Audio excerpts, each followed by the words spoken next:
चलिए जी देखें question number 10, very important question, examination point of view से इंपॉर्टेंट है, समझने के लिए इंपॉर्टेंट है, not only for academics but for the competitive point of view. अब हमारे पास बोलता है F X is equals to, अब हमें ये बताना है कि दिस इज नॉट डिफरेंशिएबल। अब हम सबको पता है, हम फिर वही लिखेंगे, we no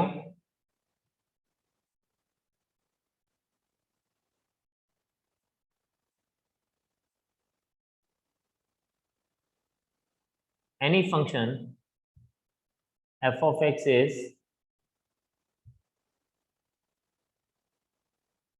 differentiable at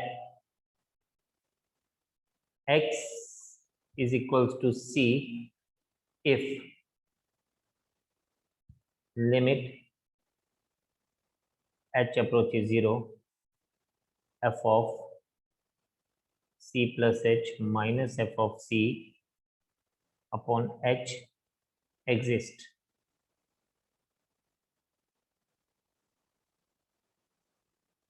That is, if LHD is equals to RHD, तो इसको ठीक कर लीजिएगा। This is limit h approaches 0 from negative side c, sorry ये c प्लस h ही रहेगा, minus f of c upon h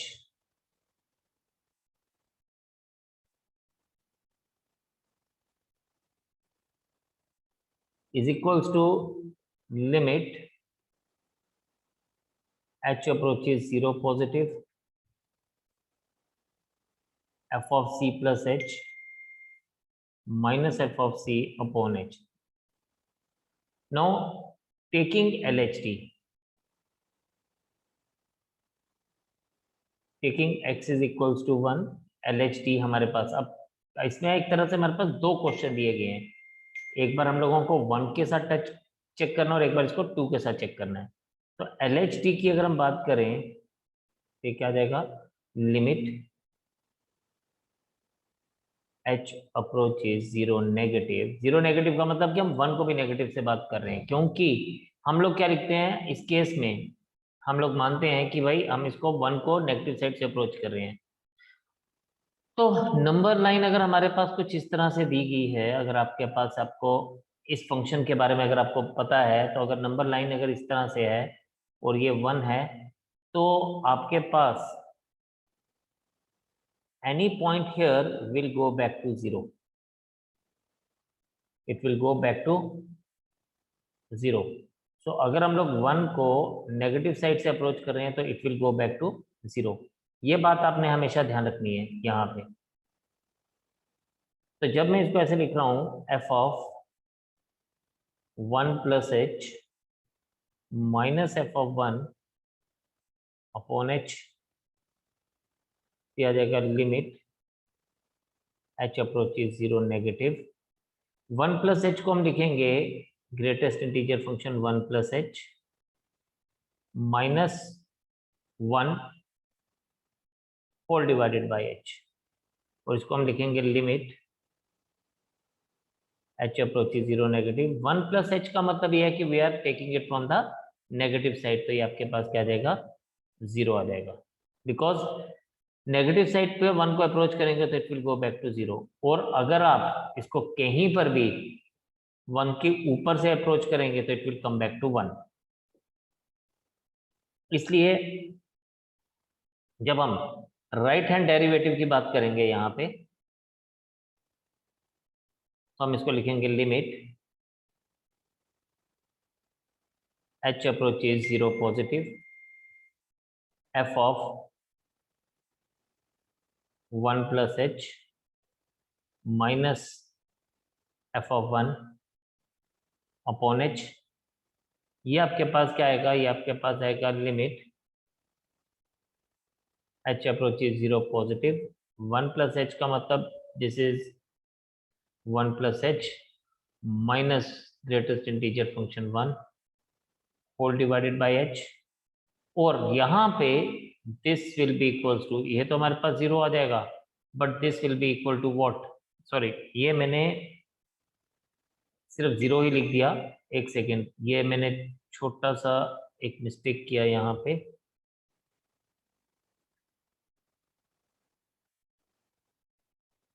yes, सिर्फ मैंने 0 का ही वैल्यू लिखा, एक सेकेंड होल्ड करिएगा यहाँ पे,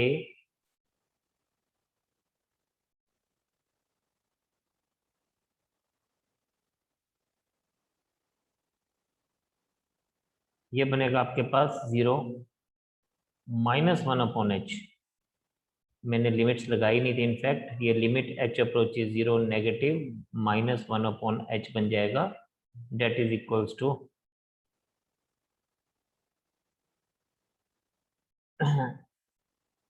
इंफिनिटी।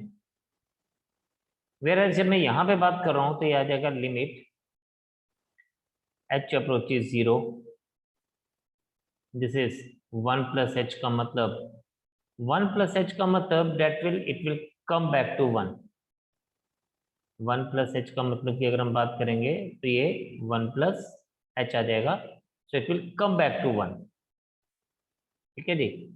तो इसलिए जब हम यहाँ पे लिखेंगे तो ये आपके पास आ जाएगा 1 -1/h, this is equals to limit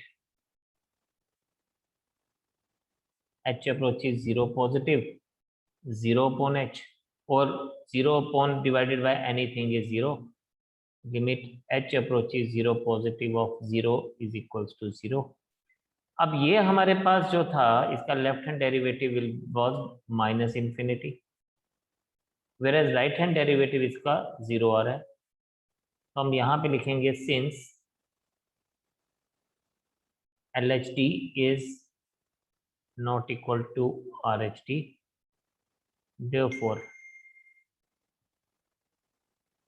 fx is not differentiable at x is equals to 1। Kindly इसको समझें, ध्यान से देखें, और उसके बाद आपका सेकंड पार्ट आपने खुद से ही करना है। Second part at x is equals to 2, simple सी बात है कि जब मैं x इक्वल्स टू 2 लूंगा तो लेफ्ट हैंड लिमिट पे ये हमारे पास क्या आ जाएगा 1 + h, जैसे मैंने यहाँ 0 लिखा है इट विल बी 1, यानी ये वैल्यू 0 हो जाएगी, और right hand limit right hand derivative पे ये 2 + h हो जाएगा, यहाँ पर भी ये 2 + h आ जाएगा और यहाँ पर भी ये 2 + h हो जाएगा, यहाँ पर ये 1 - 2 हो जाएगा, -1/h हो जाएगा दोबारा से, वेयर एज जब हम इसकी बात करेंगे तो ये 2 + h आ जाएगा, that is equals to 2, 2 - 2 is again 0 बन जाएगा इस केस में, तो ये दोबारा से वैल्यू 0 ही आएगी, तो इसका भी लेफ्ट हैंड डेरिवेटिव -इंफिनिटी बनेगा और राइट हैंड डेरिवेटिव 0 बनेगा, और फिर ये x इज इक्वल्स टू 2 पे नॉट डिफाइन होगा। आप इसको नोट करें, फिर हम लोग इससे आगे कंटिन्यू करते हैं। चलें जी, अब आगे देखते हैं, वी कम टू एक्सरसाइज 5.3।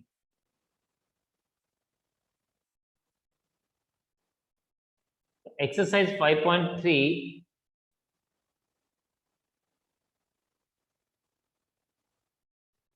बहुत मजेदार है। हमारे पास दिया गया है हमें dy/dx निकालना है। अब हमारे पास फंक्शंस दिए गए हैं तो आपको समझ आ जाएगी, कुछ पार्ट्स मैं करूंगा कुछ पार्ट्स आप करेंगे। तो ये हमारे पास है, जैसे फर्स्ट दिया गया 2x + 3y is equals to sin x। अब सबसे पहले हमें dy/dx निकालना है, तो हम क्या करेंगे, आप कर भी सकते हैं, बहुत सारे लोग क्या करते हैं y को पहले एक तरफ रखते हैं और x वाली सारी टर्म्स एक तरफ लेके जाते हैं। हम वैसे नहीं करने वाले, हम लोग इसको डायरेक्टली पहले डेरिवेटिव लेंगे, बाद में हम लोग dy/dx वाली टर्म्स को एक तरफ करेंगे, तो that will be easier for us. तो differentiating both sides with respect to x, d/dx of 2x + 3y is equals to d/dx of sin x। d/dx of 2x का मतलब क्या है,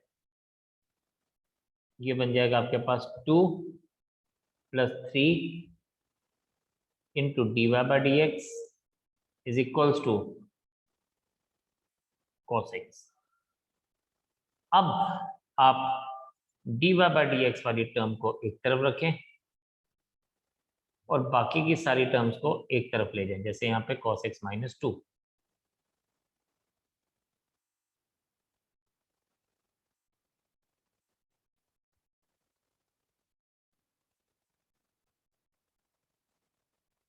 तो in this way we got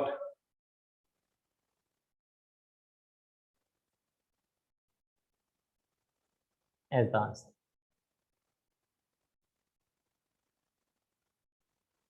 ठीक है, तो हमारे पास we have got the answer as cos x - 2/3।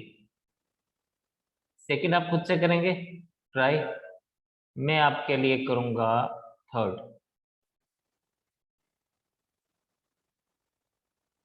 हमारे पास दिया गया है थर्ड में ax plus by square is equals to cos y। ठीक है, differentiating both sides with respect to x।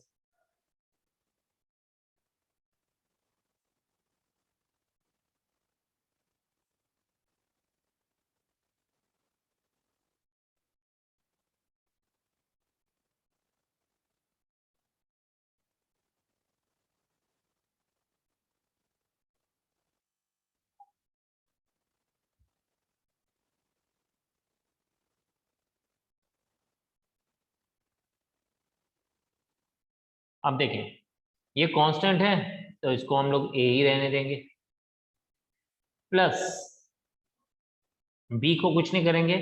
लेकिन आपको पता है कि हम लोग क्या करते हैं, हम लोग वाई स्क्वायर का डिफरेंशिएशन एज इट इज लेंगे, तो ये आना चाहिए 2y। लेकिन जहां जहां पे x के अलावा कुछ हो रहा है उसके साथ साथ हम dy बाई डी एक्स लिखते हैं। dy by D x of cos y क्या आता है, -sin y आता है। तो ये आपके पास क्या बन जाएगा, a plus 2by into dy by D x is -sin y। अब आप क्या करें, आप again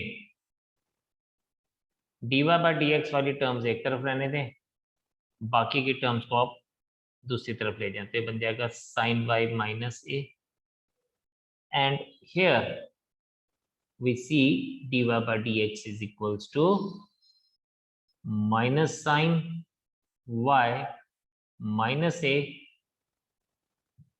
upon 2by। so this is the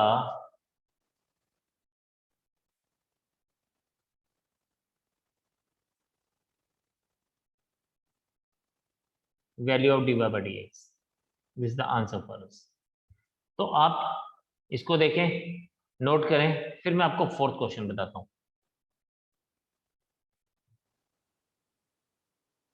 चलिए, will start up with the question number 4 now, right.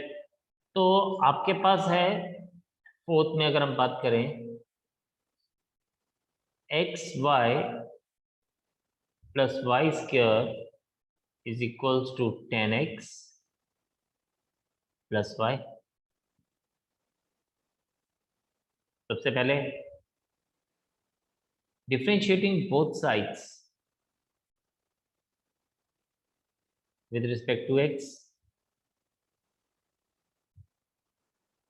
D by D x of x Y plus Y square is equals to D by D x of 10x plus Y. Now एक एक को हम लोग ध्यान से देखेंगे। अभी पहले मैं ना इसको ओपन कर देता हूँ, d by D x of x y लिखता हूँ प्लस, उसका रीजन है कि मैंने एकदम से डिफरेंशिएट क्यों नहीं किया, क्योंकि यहाँ पे प्रोडक्ट रूल लगेगा। Y square equals to D by D x of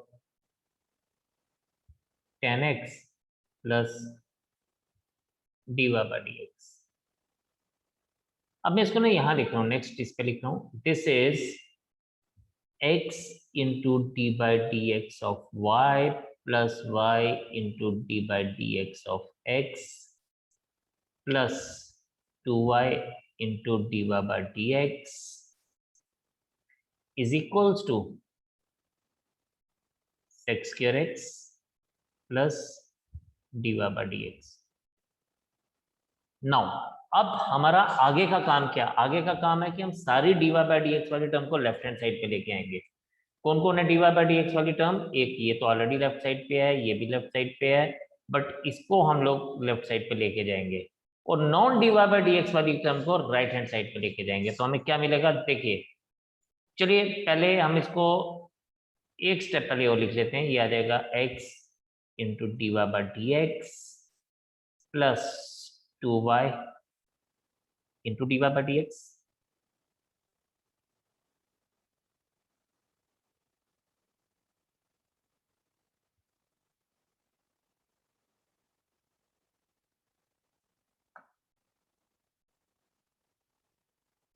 फिर plus y is equals to sec square x plus d by D x.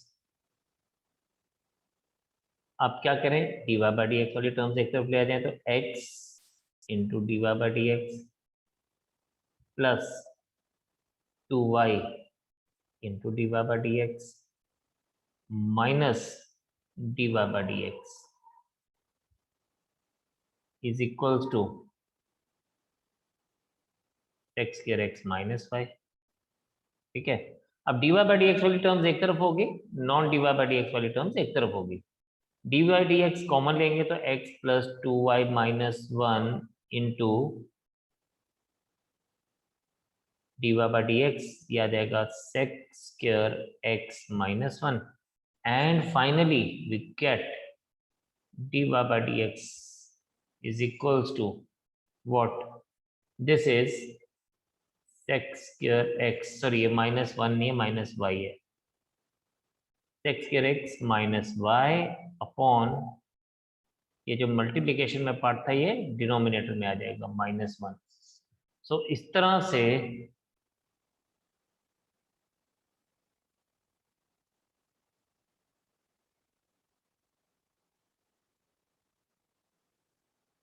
ये हमारे को डी बाई डी एक्स का वैल्यू मिल गया। This is the answer for us. तो इस तरह से हम लोग इसको फाइंड आउट करेंगे। तो मेन जो अगर हम लोग बात करें तो हो क्या रहा है, हम डी बाई डी एक्स वाली टर्म को एक तरफ रखते हैं और non d by D x वाली टर्म को दूसरी तरफ रखते हैं। ठीक है जी, तो आप इसको नोट करें, एक क्वेश्चन और करूंगा इसके बाद, शाबाश फटाफट से चलिए विल सी क्वेश्चन नंबर 6। देखिए हमारे पास गिवन है x cube plus x square y plus x y square plus y cube is equals to 81। Differentiating both sides with respect to x.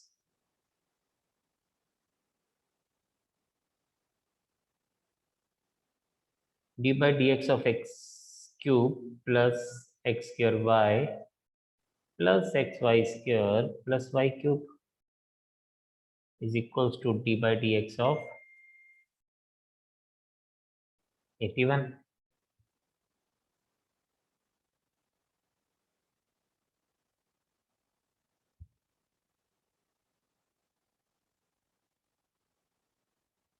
plus d by dx of xy square plus d by dx of y cube is equals to 0। बस कुछ नहीं करना आपने, 3x square, अब यहाँ पे इसके ऊपर प्रोडक्ट फॉर्मूला लगेगा, x square into d by D x of y plus y into d by D x of x square plus next वाली पे भी प्रोडक्ट फॉर्मूला लगेगा, तो x into d y by D x, sorry x into d by D x of y square plus y square into d by D x of x plus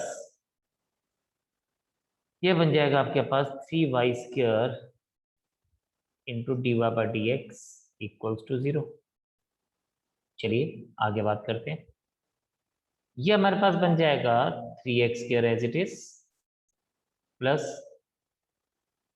x² into d y by D x, इसको simplify कर रहे हैं, plus y into 2x plus next bracket वाले part को लेते हैं x into y square का differentiation क्या आ जाएगा, it will be 2y into d y by D x plus ये बन जाएगा सिर्फ y square plus 3y² d y by D x equals to 0। अब हम क्या करेंगे, हम d y by D x वाली टर्म्स को एक तरफ रहने देंगे और non d y by D x वाली टर्म्स को दूसरी तरफ रहने देंगे, लेकिन पहले ब्रैकेट खोल देते हैं। 3x² plus x² d y by D x plus 2xy plus 2xy into d y by D x plus y² plus 3y² into d y by D x equals to 0। अब सबसे पहले d y by D x वाली terms को आप इकट्ठा कर लेते हैं, तो x² plus 2xy plus 3y² d y by D x is equals to, इसको हम अपोजिट साइड पे ले जाएंगे तो -3x² minus 2xy minus y², and then finally we get dy by dx is equals to -3x² minus 2xy minus y² whole divided by x² plus 2xy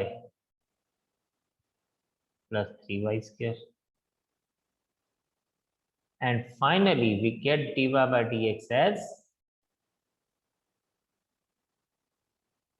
minus common लेने बेटा, तो ये बनेगा 3x² plus 2xy plus y² upon x² plus 2xy plus 3y²। तो this is the final answer. तो हमें हर case में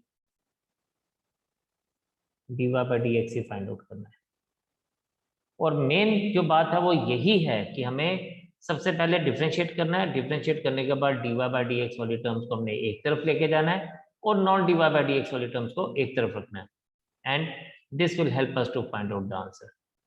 तो शाबाश, आप नोट करिए, फिर फर्दर बात करता हूँ आपसे।